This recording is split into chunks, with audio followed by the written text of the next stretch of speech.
Chrysler product. Yeah, I need some spray on that one. The grapes are trying to eat it.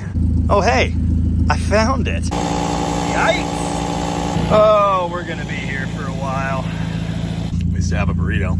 Hi, I'm Jamie. This is Dead Dodge Garage, and this is spring cleaning. My friend Mitchell, no, not that Mitchell, the other Mitchell, is a bit of a Mopar nut just like me. It's entirely possible I'm partially responsible for that, but anyway, quite some time ago now, he rescued this 1964 Chrysler Newport out of a local junkyard, and the junkyard actually forklifted it onto a borrowed trailer for us. I had footage of all of this, as well as a revival and an attempt to drive it up and down the street, which went badly. Unfortunately, all of that went away on my old computer, and I never finished the project. And now we're here. As you can probably tell by the old tab on the rear license plate here, this thing was parked around 2010. Whether they were actually still driving it every day at that point or not, I can't say. There are a new set of plates in this box of parts, which we'll look at in a minute. That'll give me an idea of how long it's been since I abandoned this project, which I don't actually want to know. The 1964 Chrysler is the last of Exner's full-size cars. Now, compared to previous generations, these things were pretty sedate. There are a couple interesting lines on them, but in general, it's a pretty plain car. It's got straight lines along the edge, front to rear. It looks relatively understated compared to most forward-look vehicles. You'll notice this one is a four-door hardtop car. That means when we roll down the door glass, this entire window opening is unobstructed, and I think that's pretty neat. You never saw that on A bodies, and you didn't see it on later generation B bodies. Some B bodies did have that in the mid-60s. Here's what the front end of the Newport looks like. Of course, there were a few different Chrysler models that used the same basic body, and I do believe there are a couple different versions of this grille. For 1965, Elwood Angle would start refreshing Chrysler's lines as the new head of styling, and the new 65 full-size cars were perfectly flat and straight down the sides. They had that slab-sided thing. He would apply the same basic principles to the B body for 66 and to the A body for 67, finally doing away with the last vestiges of Exner's design work. Allan brought some spare wheels and a jack over with his work truck. So many wagons, so little time. Anyway, I think the 1964 Chrysler is kind of cool. Well over a decade ago now, I revived a 1964 New Yorker sedan for a friend. That car had a 413 big block under the hood, and it was that horrible peachy yellow color so many of these cars ended up painted in. My favorite thing about it was always the dash. I love the look of the gauges. I love the subtle brushed features in here. The push-button transmission, of course, the matching push buttons for the heater system, all of the trim, the handle over on the right side. I just think this design is super cool. This car does not have the crazy halfway square steering wheel. This wheel is not fully circular. It is somewhat squared off on the bottom. Right here on the passenger side of the dash is the only badge anywhere on this car that says Newport. Deluxe transistorized radio, speaker grill right here facing at your ears. I can't remember if this works or not. I just remembered I slightly lost the keys for this car. Apparently Mitchell transferred the title on Halloween 2022. It's March 2025 now. Yeah, that sucks. Yeah, these aren't so good anymore. We'll probably put them on there anyway. When I first saw this car in the junkyard, I got a little excited and slightly worried about this collection of spare parts on the seat. There are little bits of hardware, pulled off another big block. There's a valve or two in here. There are lifters for some reason. Shiny new ignition parts and a radiator cap. Window regulator bits. Somewhere there's a master cylinder. Maybe that's this box? Nope, that's rocker arms. Greasy ones. Spare alternator for some reason. There's a coil down there. There's also a remanufactured distributor, which is probably not looking too hot at this point. Yeah, that looked perfect last time I saw it. Dude, Mopar branded floor mat. I think this is the same forward look era mat I've got in the Charger. This one's kind of seen some stuff. Wow. Glass sunglass lens. Stay. I have a question. How much mold? What a unit. Yeah, there was a dead battery and a bunch of cranking off camera. Oh, this poor wagon. We're actually putting this thing back on the road as a daily driver. I got some work to do. This is just a disaster. Allan did get some spare 14s put on the front though. Anyway, here's the rest of the interior. It's not terrible, It is quite moldy at this point. It's really unfortunate that this thing has sat out here so long. This car was kept in a garage up until it went to the junkyard, and there was no mold or anything. We could never claim that this car is rust-free or anything, but it is surprisingly solid. I think that's a small repair there under some brush touch-up paint, and there's more back there at the back of the rocker, but it has quarter panels, and it has most of a floor. So many cool details. I love those door handles. I love all the little crown medallion things. This might need some work.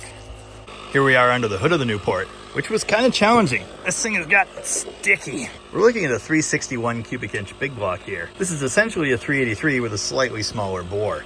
All of the other things on the engine are exactly the same. They use the same cylinder heads, intake manifolds, carburetors on the 2-barrel models, etc. I do have to show you this. It's the trick little door that conceals the location of the hood popper. The 59 Chrysler has that too. This piece of trim is here somewhere, but it was falling off. I think I threw it in the car. I hope I threw it in the car. I will spoil the surprise and tell you that this 361 ran. It actually ran really well, and it was just about the quickest thing I've ever revived. There's already a shinier, newer looking distributor on the engine, and I think all I had to do was scrub the points and it fired right off. You can see here I left one of my much needed lengths of random hose that was attached to a fuel pump and a gas can, which I left under this hood for like a year. I did finally steal them though. The oil is slightly over full. I choose not to worry about that. Yeah, in the first video, this thing pretty much teed right off. And because I'm saying that, it's gonna put up a fight today. The biggest issue with this car, and I'm sure this will come as a giant surprise, brakes. For one thing, that brake booster is exploded. That's why it's unhooked.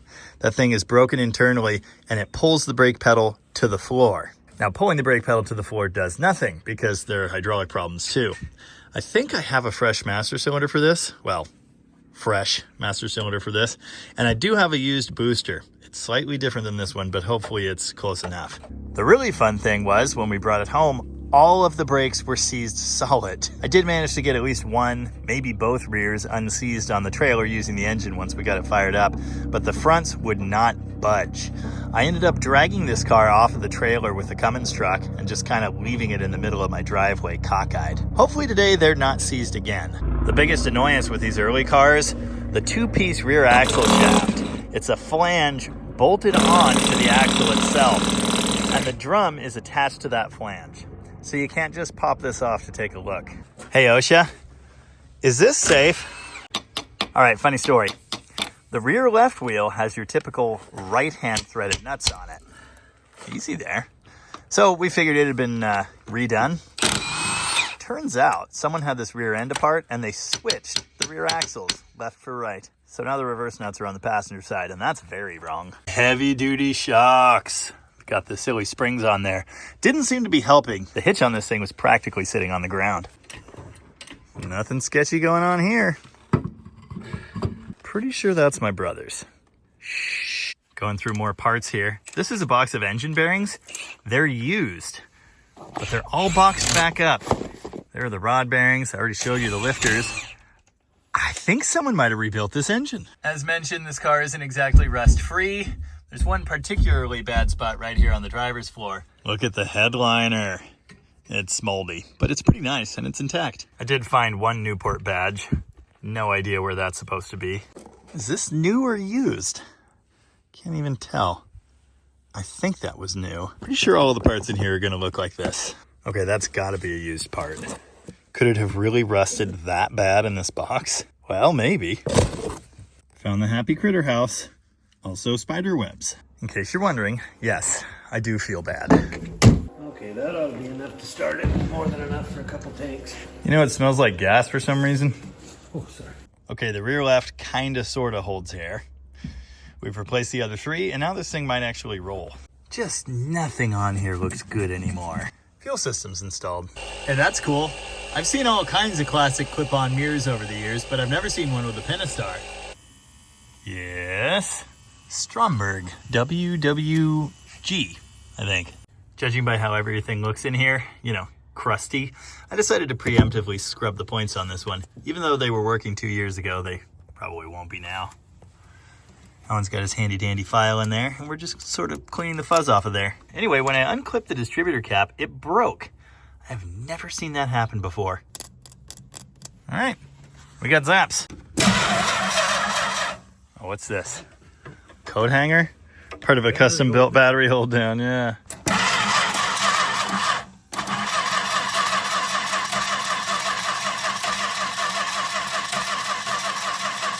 We didn't bring the squirt bottle over here to prime it. Come back to life!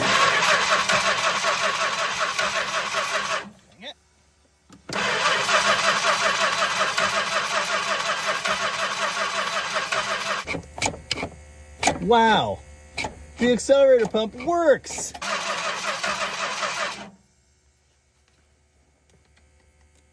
Yeah, we've got spark.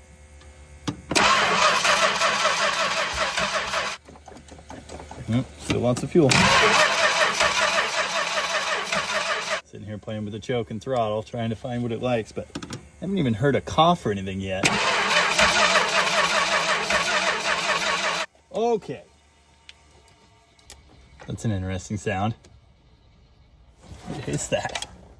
Compression in the crankcase, maybe. Okay, I gotta check some things. I've demonstrated testing points with a screwdriver in the past, but anyway, I've got it set here on the arm very carefully so it's not shorting against the metal there. And every time I open this with the key on, which in this case is the jumper wire to the ballast resistor, we get a spark. So that is looking good. I don't know if you can actually see that, but you should be able to hear it. Notice I've just got the coil wire sitting next to ground there. There you go. But do we get spark when we crank the engine? Yes, we do. Not every single time we should, but most. If this thing does actually kick off, I'm sure those points will clean themselves up the rest of the way. Should be enough to at least cough or fart or something. Now, I don't see this often, but in this case, it is possible we've got spark arcing out inside the distributor cap, either through the rotor to the shaft here, or somewhere else due to all of this moisture. We're definitely generating a spark. It may not be reaching the plugs. I'm gonna mess around with this a little bit longer. If we keep having issues, I'll probably go get a fresh cap and rotor and throw that on. Remember, I drove this car to this spot 2 years ago or whatever. So we can be completely sure it's nothing major. We can be sure the timing is close. I don't think the timing chain could have jumped just now. I suppose it's possible. But anyway, the point is, it should be fine. That's what we needed. Some chooch. Corn tack. Okay, yeah, we're not actually getting spark to the plugs. Honestly, the reason I haven't touched this car in so long is because it's such a pain in the butt. It was on 4 flat tires in the house driveway, which is a very long walk from the shop. Anyway, now I'm taking a walk, getting my steps in. I'm gonna go look for a cap and rotor. I'll bet you good money that's what's going on. We know we have a good coil and a good coil wire, but spark is not reaching the plugs. It's probably shorting out somewhere inside the distributor. Well, either that or I flooded the crap out of it. Strong possibility. Oh, here we go. For a second, I didn't think I had any caps. That would make 0 sense. Restored with a really nice tan cap I didn't want to give up. Okay. Well, that sounded promising.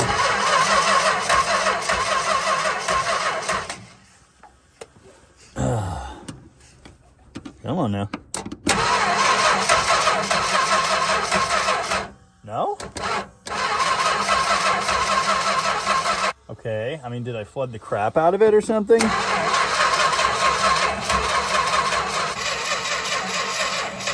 have not seen a single zap. But why? We know the coil's good. We know the coil wire's good. Okay, as mentioned, we don't have a key currently.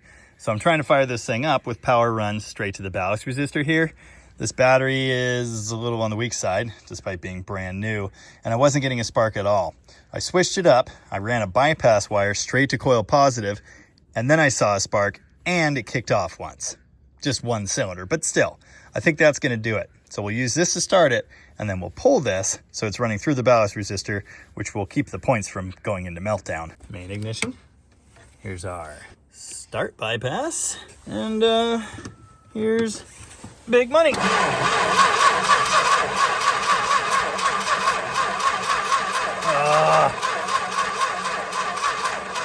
Yeah, there's not enough battery left to start. Okay, added a jump box. Contact. Fine, that way.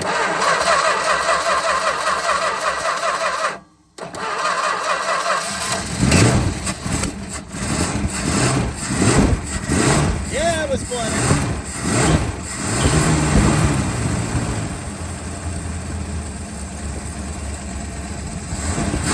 Pulling my start wire. Yep, still running. Now we'll hook up the fuel pump again. Bam.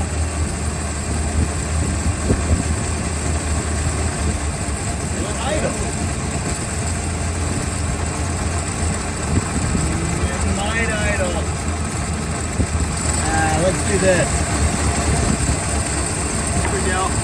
Dude, it's charging. I made sure to reconnect the ignition wire on the ballast resistor over my jumper there. That side of the resistor has the two wires. One of them comes from the key, the other one goes over to the voltage regulator. So with that thing powered up, obviously it's not very old either, and it's totally working, charging our battery. That doesn't sound like 8 cylinders to me, but it is alive. I don't know if that's accurate. Why is it stuck all the way to charge? And this is an oil pressure gauge, I think. I don't know why the label is covered. That's weird. It says it's making like almost 90 psi of oil pressure, which seems unlikely. Dude. What a unit. Sounds like 8 of them now. Yeah, it does. Despite backfeeding to the ignition switch, there's nothing going to any of the accessories, so we probably won't. That was weird. It died when you closed the door. Anyway, we probably won't have lights or radio or anything else. We've got an oil light, though. Yeah, that makes sense. That's on the ignition circuit. Okay. Okay. I guess it wasn't magic because you shut the door. It just ran through all the gas we put in there in a minute and a half. Big block stuff. Fixed. 2 gallons should be enough to limp over to the shop.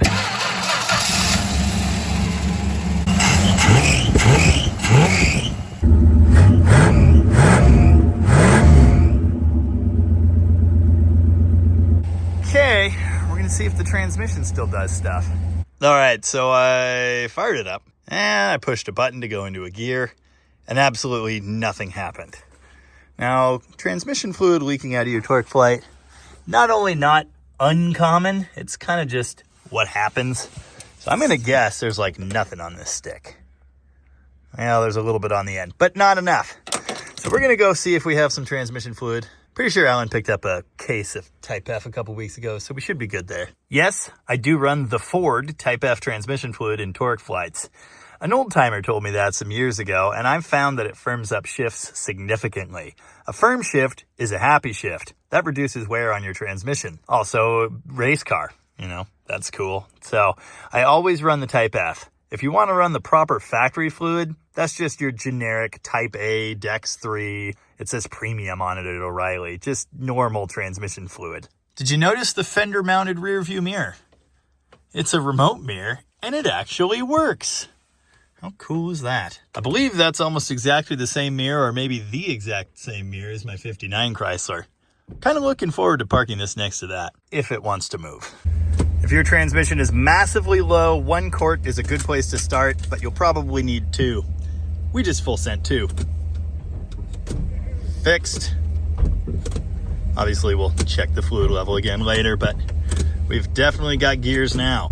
The only brakes I've got in here, the parking brake seems to do something, and the park lever, of course, will make the thing stop at low speed. So I'm going to see if I can limp it over to the shop without dying.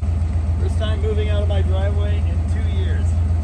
Actually, like 2.5. Shameful.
There it went.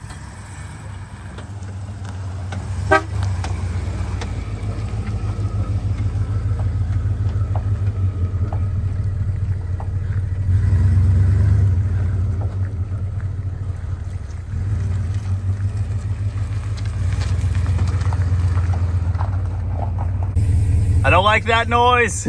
There's something critically wrong with, I think, the front right because it's wobbling up and down. We didn't have the correct lug nuts because I removed the old steel wheels and put mags on the front. These are just kind of holding things together, so that's a big part of it. Did I mention I don't really have any brakes? This works. Not really. That does though. First time in the shop. Needs a bath. This thing runs fantastic. And with fluid in it, the push button works perfectly too. Incidentally, this 1964 big block push button transmission is exactly the transmission I would need if I wanted to put a later big block, like a motorhome 440, for example, into my 1959 Chrysler. If this car was like dead, well, I might be pulling that out right now. But as you can see, not only is it not dead, it's like a reliable daily driver candidate. It kind of just needs brakes that work and wheels that are attached correctly. So today we're going to see what we can do to accomplish at least some of that. It's a little while later and the Newport is now hovering precariously on the lift. Currently, Allan is engaged in getting all of the wheels and drums off so we can see just how horrible these brakes are. Radiator's warm, thermostat opened, coolant circulated through there. I will tell you there's nice shiny green coolant in there and there's plenty of it. Seriously, this thing's like daily driver ready. This front bumper is slightly tweaked on this side. It's hanging down pretty seriously. Also on the front, that appears to be an original license plate. Notice it says Wash 63. Because this is a 64 car, that plate was probably put on it in late 63. It could have been early 64. These were actually used for a few years in Washington, which often confuses people. Obviously the rear plate has been changed. It's the newer style with the mountain.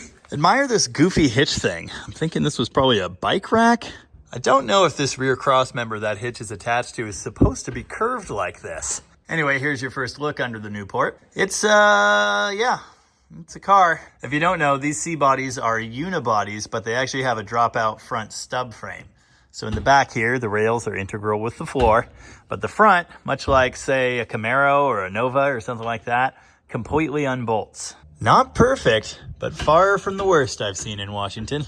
This thing must have done some pretty serious hauling, judging by the sacked-out leafs and the added springs there anyway. You might have as hard a time believing this as I do, but the gas tank does not smell bad. It actually smells like gasoline that would still burn. It's not the prettiest. That is rust particles sitting on the bottom of the tank. You're actually looking at the floor of the tank, which looks pretty rusty. The fuel itself is transparent. It's fairly clean. But if that stuff gets mixed into it, that's going to be a bad time. Want to hit that with a little brake clean before you put it back on? Yeah. I don't think we have brake shoes. Something tells me that happened the last time I unseized it. Oh, I hope that's not asbestos. Hey, don't lick that or breathe for a while. That's bad. Pretty sure those are big, gigantic 11-inch drums, which makes sense, you know, full-size car. It's a super wide brake shoe. I think the heavy-duty B-body brakes are essentially this. Here's a look at that front subframe or stub frame I mentioned. It's very common to see these things smashed and bent because these are the lowest hanging things in the front of the car. This one looks okay. I can't say the same for the oil pan. It's also very common to see the strut rods bent. I think these are okay. Everything looks good on this side, except for this part and those ones. Yeah. Well, I think we're screwed. You remember a bit ago when I said that I lost the keys for this car? I thought I lost the keys for this car because when Mitch was going to sell this thing a couple months ago, I went through every set of Mopar keys in my key box and none of them fit. Did I not try this one? Seriously, it boggles the mind. Anyway, we got keys now. Ooh, hubcaps. Also, why is this trunk done up with linoleum? I guess I never have seen back here, or I would remember this mess. There's a random rubber strap. It's actually an old inner tube being used as like an extra return spring for the trunk. What is that about? We've got original cardboard panels, which are all absolutely disgusting. It is very cool we've got a set of correct hubcaps back here, but one of them's actually off of a 300. Apparently the 300 caps lack the black paint here. And of course, the center emblem is special. Everything's coming up Millhouse. Kind of. I just ordered almost $350 worth of brake parts from O'Reilly. Ow! We can't really have this thing sitting in the shop for the next 2 or 3 days while we wait for stuff to show up. We're gonna put the wheels back on and roll the Newport back outside. It's gonna be a whole lot easier to start and shut off with keys. That's pretty cool. Yeah, that's not great. I fix. Yeah, found the transmission fluid. I swear torque flights were designed to leak while they sit. I rewired the fuel pump real quick, so now it's being fed off of the ballast resistor, and it'll turn on with the key just like the ignition. Oh yeah, we still need to lube the hood, among other things. Good way to know the floor's solid though. I fixed the hood, so now, even though I'm almost never this guy, I'm going around the whole car and lubricating all the hinges and latches. The dome light is working. I don't know if it did that before. We've totally solved the wheel and tire issue. Kind of, temporarily. This is a nice takeoff set of slot mags. I removed these from the toolbox charger ages ago. The only issue with them is they're 14-inch. At least 3 out of these 4 tires were still holding air, so it should be a big improvement over what we've got. Allan waved his magic wand, and it's now wearing all 4 of those slots. You're gonna notice there are some missing lug nuts. We've only got 5 of the reverse thread ones. I know I have more around here somewhere, but I'm having trouble coming up with those. Oh sure, now you idle. Hey, if you want to buy a 64 Dart station wagon, call me.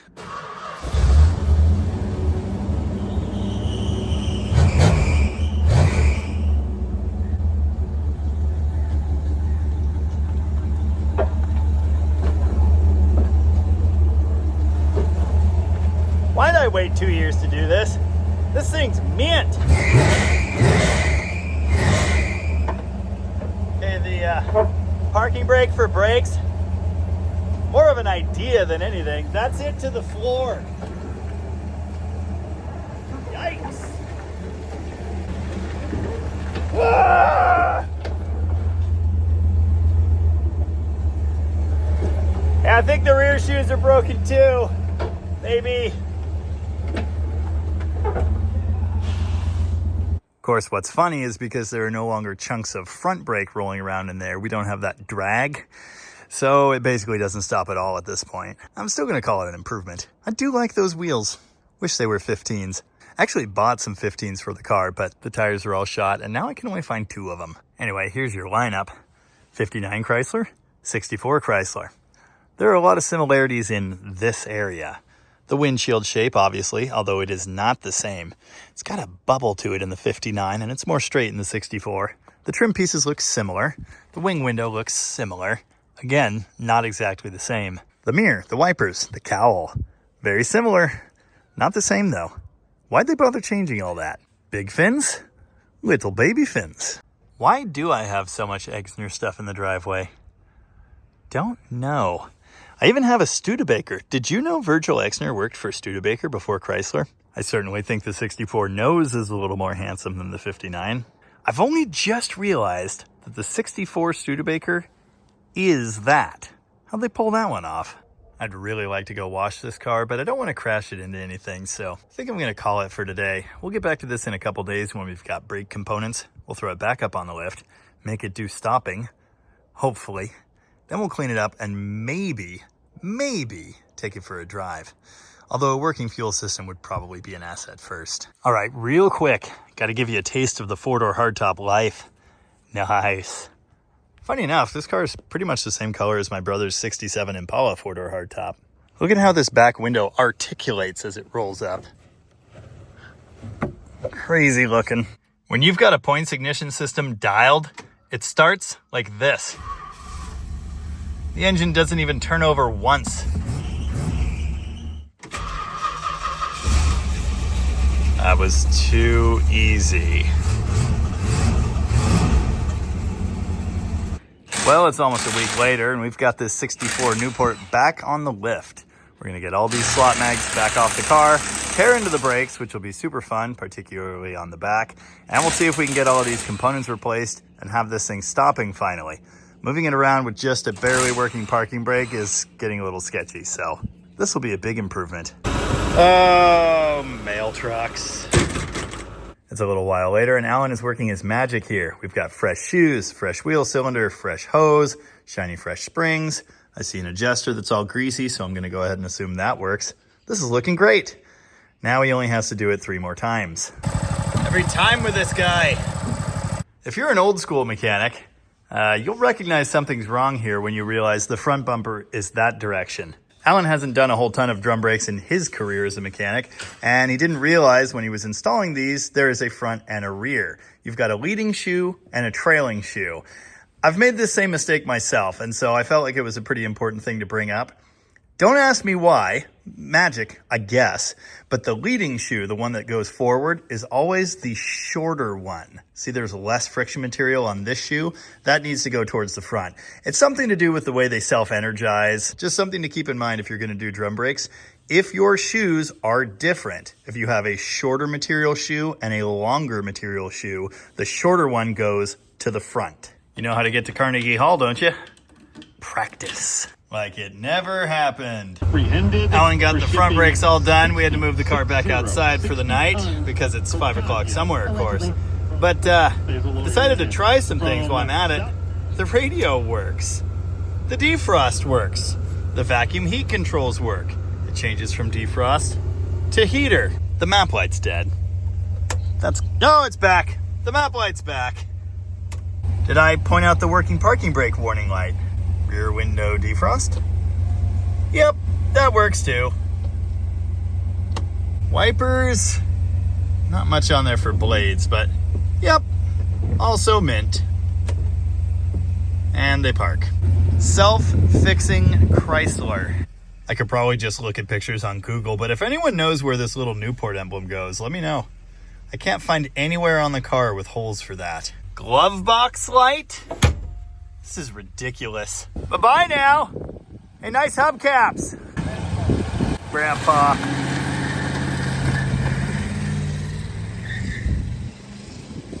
He's having too much fun. Ooh, rainbow. It's yet another new day. Like several days later. That was a lot of pumps.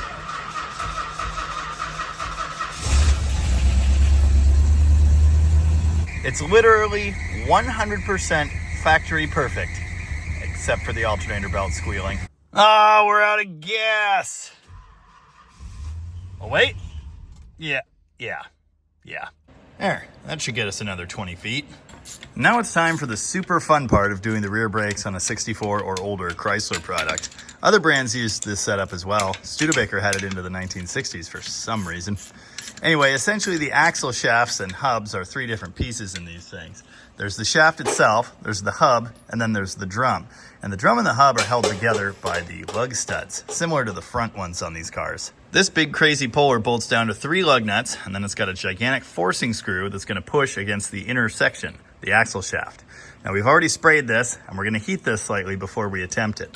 Of course, for some reason we didn't film this, but tightening this with the hammer thing, it took a bit to actually take up the slack and everything. I think it was like slightly bending the lug nuts or something. Anyway, finally got tight, and then Allan gave it a couple smacks and the whole drum went pop. Hopefully we didn't ruin anything. Oh yeah, recall, these rear drums are flipped side for side. We're gonna put this back on the driver's side where it belongs. The greatest things never make it to camera, like popping this drum off and the shoes falling out as I predicted. Now it's just a normal brake job, same as the fronts. We're gonna go ahead and pay 0 attention to the slight amount of oil coming down from that axle shaft seal. That's not my problem right now.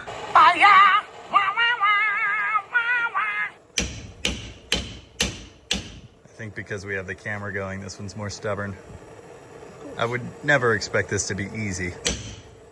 There you go. Every time. Every single time. There you go. Yeah. Just put it back. Yeah. Adjuster cable's off on this one. Deleting the trailer hitch thingy. It sucks.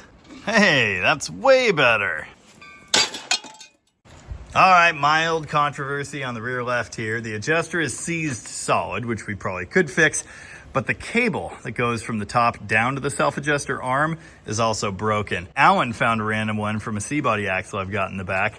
It doesn't work, unfortunately. It's too new. So I'm gonna make a couple calls, Hopefully somebody has an adjuster kit. We did get a hardware set for these brakes, front and rear. You get new retainers, new cross springs and everything, but you don't get the adjusters. You either have to get the Pro kit to get those, or you order them separately. All right, fun times. I ordered 2 sets of 11x3s because the fronts were 11x3s. For some reason, there are 3 different sizes of shoes listed, 2-inch, 2.5, and 3. The fronts on this car are 3, the rears are 2.5. Actually, it measured more like 2 5/8 or something, but anyway. I ordered shoes again. Of course, Allan had this side all together with the 3-inch shoes and the leading shoe in the right place. Now it's back apart so we can return those. It's a while later, and Allan has the gas tank on the ground. You know, we kind of hemmed and hawed about doing this because the gas in that tank really doesn't smell all that bad. I'm pretty confident the engine would run on it, especially if we diluted it with some more fresh stuff. That might be hard given that the tank is like half full. Anyway, I could see some rust through the filler and I wasn't excited about all that. So now it's on the ground. There's a big gaping hole where the tank used to be. C-body tanks are easy. They just have the little teeny tiny filler neck, which is held in place with 1 screw. You don't have to pull it out of the tank or anything. 1 screw, 1 hose, a ground strap, which broke, allegedly, 1 wire, and then the 2 J-bolts, and it's out. We're gonna see what the tank looks like inside. Oh. Ah. Brass float. Ripped sock. It's pretty rusty in there. You know what? I think we made the right call here. That's kind of gross. Oh, apparently that was the clean bucket.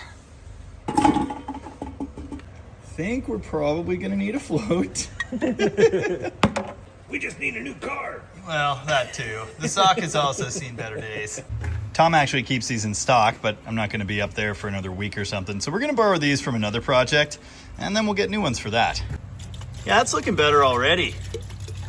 So it turns out these things have a drain plug, and we would have known that if they hadn't buried it under undercoating. Allan's got most of the fuel drain now, but there's a little bit stuck in there. It took a while, but we found a 7/32 Allan hole in there, and I even got the plug broken loose. Allan skinned his knuckle, so I went ahead and did the same, you know, to fit in. Soft landing. Allan's throwing my tools. Anyway, hey, don't knock the chunks in there. We're trying to get the chunks out. We're gonna go pressure wash this thing several times, probably.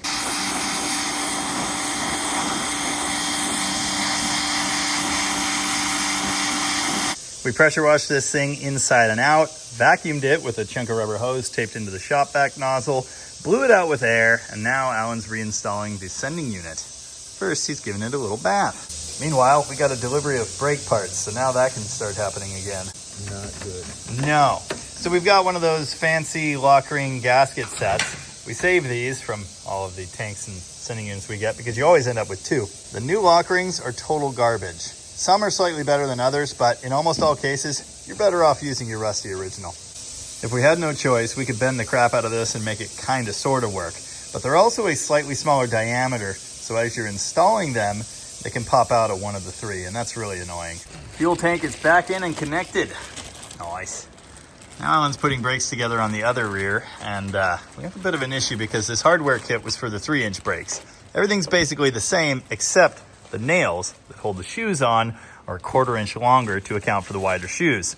So we're having to add some spacer washers on the back to make those work. It's a little late in the game to get different ones, and that will work just fine. I had every intention of changing the mechanical fuel pump, which you could almost see back there. That thing looks shiny and new, and I've been running the electric pump through that the entire time. So I know that thing has been moistened. Hopefully it works. Hopefully the oil's not full of gas. I should probably check that. Anyway, I decided to just hook the frame line back up to that, and we're gonna find out if it's any good. If not, we'll put a new pump on here. I just found this. It's cut out of an antifreeze bucket, something like that. Anyway, it was tucked behind the harmonic balancer, and as you can see, it has timing lines for 30 degrees, 40 degrees, 50 degrees, and 60 degrees. Also, it was rubbing, so that probably made an annoying noise. I've never seen such a thing before. It's a new day, and we're currently short an Allan, which is another way of saying nothing productive is happening whatsoever. Video release schedules being what they are, I kind of need to tie a bow on this one. I find it highly unlikely I'm going to be able to get these brakes bled and functional, but at least if I can get them adjusted up, get the drums and wheels back on, get this thing on the ground, and fire it up on its own gas tank for the first time in who knows how long, well, I'd count that a pretty major success. I've got the first of the rear brake drums cleaned up now.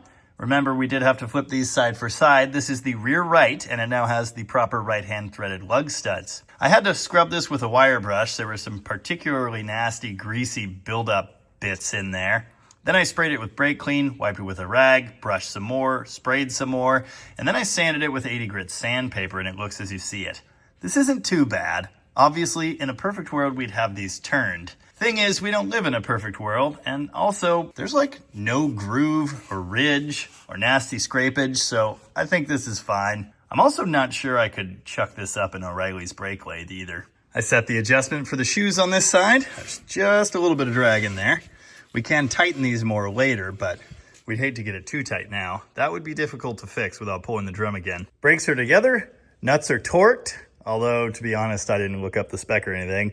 I just hit them with some Duggas and got the cotter pin holes lined up. Oh, I said the magic words, and now someone from not America is gonna say, that's a split pin. Yeah, but in America, they're called cotter pins. And if you go to an American hardware store, you'll find these labeled cotter pins. I can spin them by hand, but there's some drag. Also, the pedal for the emergency or parking brake is pretty hard to press down. I immediately forgot that these are now the correct left-handed threads and tried putting the right-handed nuts on here, which did not work.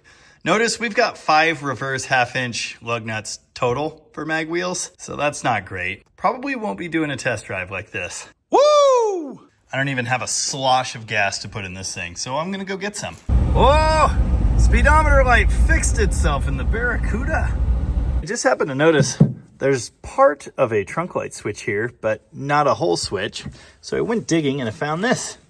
This is the wire that should have gone to that. And if I ground it carefully, trunk light. Now that I know how fast the siphon can empty a gas can, I don't think I'm ever doing this the hard way again. Well, as long as I have my siphon with me anyway. All right, big money. I could probably unhook that electric pump, I guess. Fuel gauge didn't move. At least I don't think it moved. We put a fresh float in there, but we also don't have a ground strap. Sometimes they work without the ground strap. Should be a bit left in the bowl. Okay. Okay. Oh. Thingy is sticky. All right, remind me to fix that. Probably need to dribble some down the carb, I guess. Okay, fine.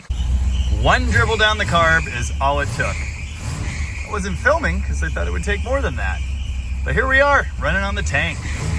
And still squealing horribly. No gas pouring everywhere. Great success. All right, I'm gonna pull the pump out and the tank, and then I guess I'll tighten the alternator belt. Although it could be this, now that I think about it. I don't know why these early brackets are always like missing a piece and they move.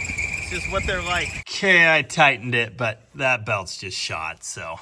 Belts, coming up next time, I guess. Air cleaner is on. Lost the nut somehow. Also, totally forgot. The negative cable fell apart. Bought some new ends. Where did I put them? Aha! Wonder if these random belts fit. No idea where they came from. I do like the homemade battery hold down. That's a nice touch. It's a lot of hood. It's a lot of car. You know, there's a reason I'm not a C-body guy. They don't fit places.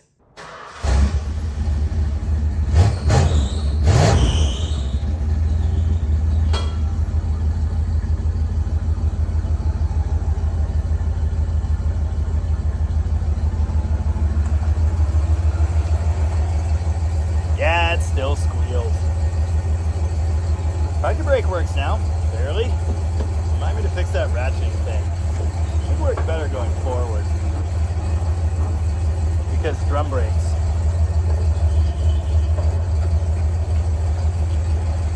Yeah. Stop it. Truly amazing. You know what I always say about fixing dash lights? 60% of the time, playing with the headlight switch works every time. Come on. Oh. There you go.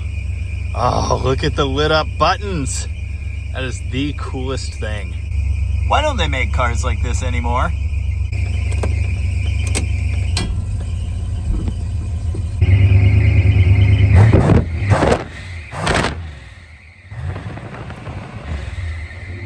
Awful, obnoxious, terrible squealy noises aside, this is amazing. Something like a week and a half ago, this car was broken, stuck in my driveway on 4 flat tires where it had sat for over 2 years. I let it sit there that entire time because I was absolutely terrified of dealing with the things you saw us deal with in this video, which really weren't a big deal. The stupid rear drums, the fuel tank, those things happened really quickly. Obviously, we have Allan to thank for that. But still, if I had just done it, it would have been done forever ago. But I didn't. Whether for yourself or for someone else, a project car is like 70% mind game. You just have to do it.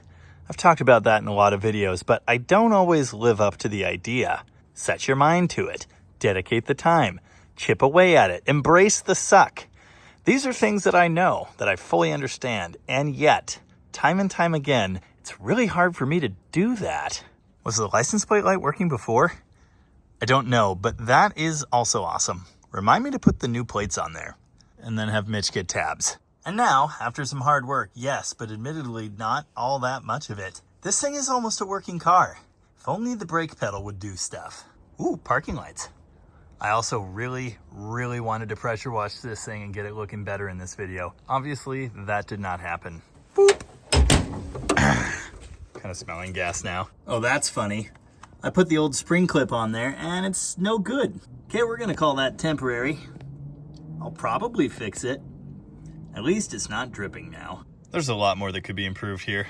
For example, I never did vacuum the top of the engine off. Perhaps some fresh plugs and wires. Obviously the belts. Probably be a good idea to glance at the hoses and do a lot of other things, but for now, it's a running car and it moves under its own power. Commenters often say they want to see me finish a car, finish a build.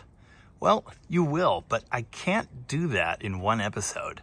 I don't think you understand how much time goes into this sort of thing. This isn't Motor Trend. I'm just one guy, plus an Allan, and I need to get videos out to you every week. Knocking things out a chunk at a time, that's the way it's gonna go around here. A good few of you have been begging for C-body content forever. There you go. It's a C-body, and we're gonna see more of it.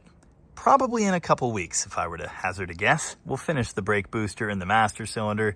We'll give this thing a good bath, hopefully find some more reverse thread lug nuts, and finally get this car back on the road. The longer they sit on, the dimmer the speedometer's getting. Yeah, we lost a bulb.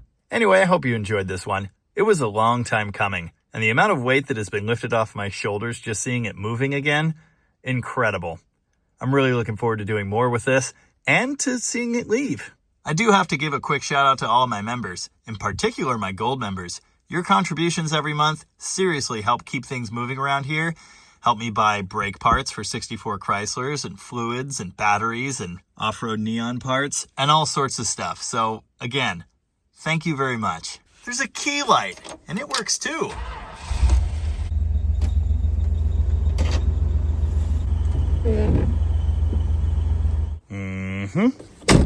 Hey, member or not, I do thank you for watching. And remember, don't let things just sit in your driveway for years. Get out there, work on them, put them back on the road.